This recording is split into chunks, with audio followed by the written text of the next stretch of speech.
نہ آپ گھر کے رہے ہیں نہ آپ گھاٹ کے رہے ہیں. چوسنی اور پیمپر لگانا بند ہوا ہے تو بچہ گالیاں دینے لگ گیا ہے. فواد چودھری صاحب 5 دن ہو گئے ہیں اور لے لیں 5 دن, ہمیں کوئی 2-3 لاکھ لوگ دکھا دیں. لانگ مارچ کو آگے بڑھتے ہوئے اس کی ٹانگیں کانپ رہی ہیں. خان صاحب اب پاکستان میں وہ اشارے اور وہ سہولت کاری نہیں ہوتی. سب سے پہلے میں صدر عارف علوی سے یہ مطالبہ کرتا ہوں کہ وہ توشہ خانہ کا حساب دیں. صدر مملکت کے طور پر انہوں نے, ان کی اہلیہ نے اور ان کے بچوں نے جو بیرون ملک دورے کیے, جو تحائف انہیں ملے, ان تحائف کی تفصیلات دیں, کیونکہ ہمیں پریزیڈنٹ ہاؤس سے بھی توشہ خانہ چوری کی خوشبو آ رہی ہے.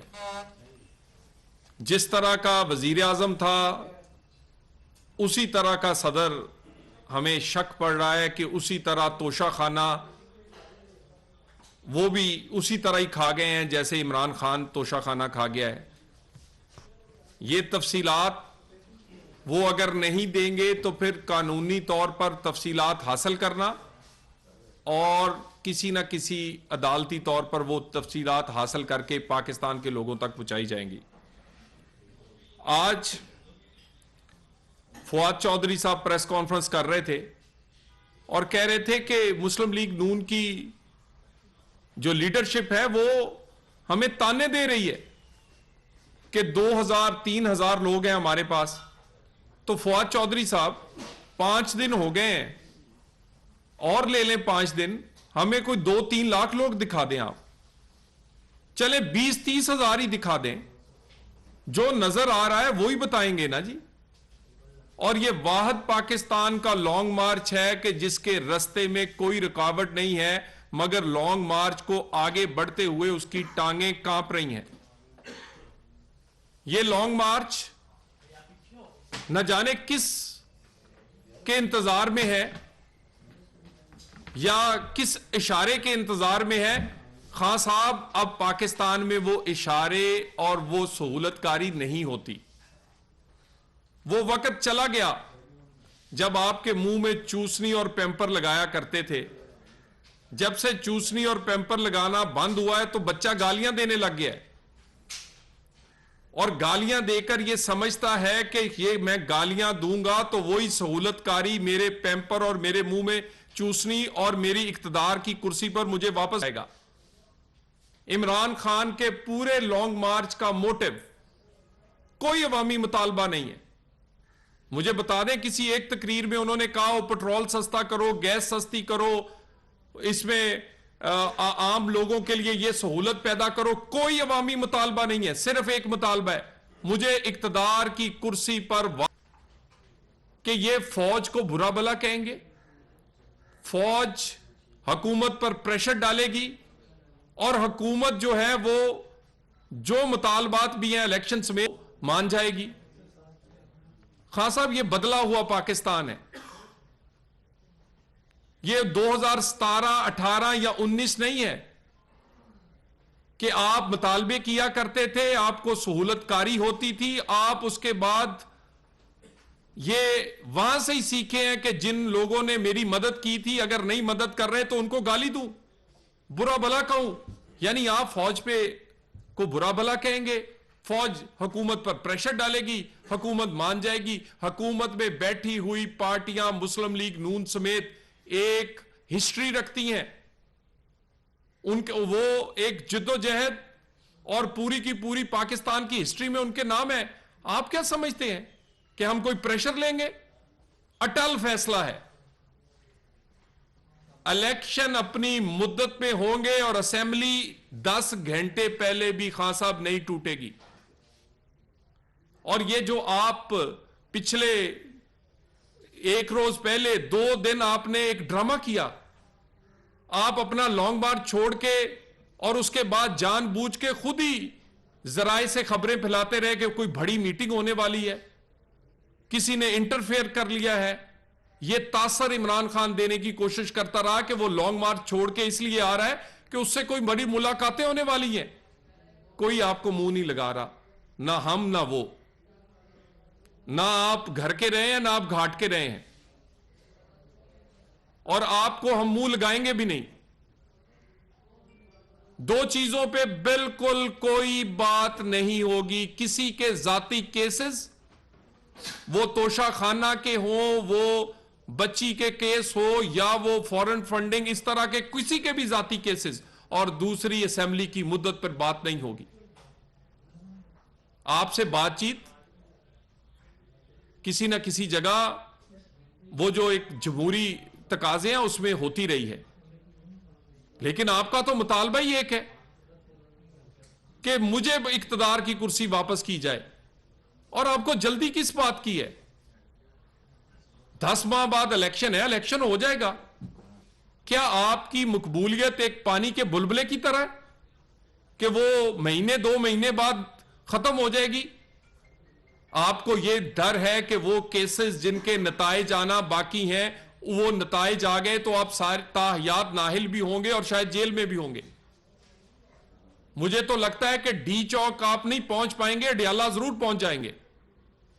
آپ اس ڈر سے کہ آپ کے کیسز اور ہیرو کی انگوٹھیوں کے قصے وہ دنیا کو پتہ نہ چل جائے، اس سے پہلے پہلے الیکشن ہو جائے، تاکہ آپ کا بھرم جو ہے وہ قائم رہے۔ یہ دونوں چیزوں پر کوئی بات چیت نہیں ہو رہی۔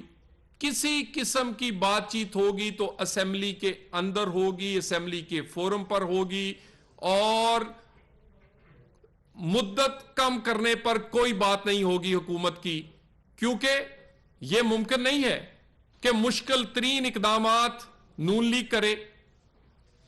جو آپ نے پچھلے 4 سال کے کرتوت کیے ہیں، ہم بجلی پوری کرتے ہیں، گیس کم ہو جاتی ہے، ہم گیس کی طرف جاتے ہیں تو لوگوں کی روٹی کا معاملہ بن جاتا ہے۔ پورے پاکستان کا ستیہ ناش کر دیا آپ نے۔ یہ جو آپ لانگ مارچ کرتے ہو، روز 10 تقریریں کرتے ہو، عمران خان کوئی ایک تقریر یہ بھی کرو کہ 4 سال کیا کیا ہے، اور یہ بھی بتاؤ کہ خادم اعلیٰ کو اتار کر ڈاکوئے اعلیٰ پنجاب پر جو مسلط کیا ہے، اس نے پاکستان کیا کیا ہے پنجاب میں؟ جب سے پرویز لائی آیا وہ آٹا کھا گیا غریب کا۔ وہ 200 یونٹ حمزہ شہباز نے مفت کیے تھے، وہ کہاں گئے؟ اور باقی چھوڑیں، پرویز لائی تو پرویز لائی، مونس لائی کراؤن پرنس بنا ہوا ہے۔ بھئی پاکستان کے میں تو کراؤن پرنس نہیں ہوتے۔ اس کراؤن پرنس کا کیا کام ہے کہ ہر وزیر اعلیٰ کی میٹنگ میں بیٹھے، ہر سرکاری افسر جو میٹنگز ہے اس کو ہیڈ کرے، اس کو چیئر کرے؟ کراؤن پرنس ڈی سی، سی پی او، ڈی پی اوز، افسران کی تعیناتی سے لے کر این او سیز تک سودے کرتا پھر رہا ہے۔ سارا دن کراؤن پرنس سودے کرتا ہے، اور ان سودوں میں سے جو پیسے ملتے ہیں وہی یہ اس طرح کے لانگ مارچوں پر اور عمران خان آپ کی عیاشیوں پر لگ رہے ہیں۔ یہ کراؤن پرنس والا کام ہم پنجاب میں نہیں چلنے دیں گے۔ اور اس خان صاحب، یہ آپ کا حالت وہ ہوگی کہ آپ کو، وہ کہتے ہیں پنجابی میں 100 چھتر بھی تے 100 گنڈے بھی، آپ دونوں چیزیں اس طرح ہی کھائیں گے۔ اور آپ اسلام آباد جانے سے ڈر کیوں رہے ہیں؟ اسلام آباد پہنچنے سے ڈر کیوں رہے ہیں؟ یا آپ کسی خاص اپوائنٹمنٹ کی ٹائمنگ کو نشانہ بنانا چاہتے ہیں؟ عمران خان، آپ کی جرت نہیں ہوگی، آرمی چیف کی اپوائنٹمنٹ ہو یا الیکشن کی اناؤنسمنٹ ہو، محمد شہباز شریف کریں گے، اور تمہارا لانگ مارچ 5 دن میں پہنچے یا 15 دن میں اسلام آباد، اس کا کوئی اثر اپوائنٹمنٹ اور الیکشن کی اناؤنسمنٹ پہ نہیں ہوگا۔ اور کبھی دھمکیاں، کبھی رابطے، اور کبھی گالیاں، اور کبھی واسطے دیتے ہو۔ کسی ایک جگہ کھڑے ہو جاؤ۔ ہم بار بار تم اس میں کہتے ہو چوکیدار کا رول، کیا چوکیدار کا رول یہ ہے کہ وہ تمہاری کرسی کی چوکیداری کرے؟ چوکیدار کا رول یہ ہے کہ وہ تمہارے اقتدار کی حفاظت کرے؟ چوکیدار کا رول یہ ہے کہ وہ پنکی پیرنی کی انگوٹھیوں کی حفاظت کرے؟ وہ چوکیدار کا رول یہ ہے کہ تمہیں 8 سال کے سٹے لے کر دے؟ چوکیدار کا کیا رول یہ ہے کہ تمہیں فورن فنڈنگ اور توشہ خانہ کھا جاؤ تمہیں اس سے بچائے؟ چوکیدار کا رول پاکستان میں بدل چکا ہے. چوکیدار اب صرف وہی رول کرے گا جو آئین میں دیا گیا ہے. چوکیدار کوئی غیر آئینی رول نہیں کرے گا، کیونکہ پاکستان کے لوگوں کی 70 سال کی جد و جہد کے بعد یہ دن آیا ہے، اور ساری جماعتیں یہ جد و جہد کرتی رہی ہیں کہ ہر ادارہ اپنے دائرے میں رہے، لیکن تم واحد ہو جو چاہتا ہے کہ چوکیدار ملک کی چوکیداری، آئین کی چوکیداری کی بجائے تمہاری کرسی کی چوکیداری اور بنی گالا کی اور پنکی پیرنے کی، ہیروں کی اور اس کی چوکیداری کرے. یہ پاکستان بدل چکا ہے.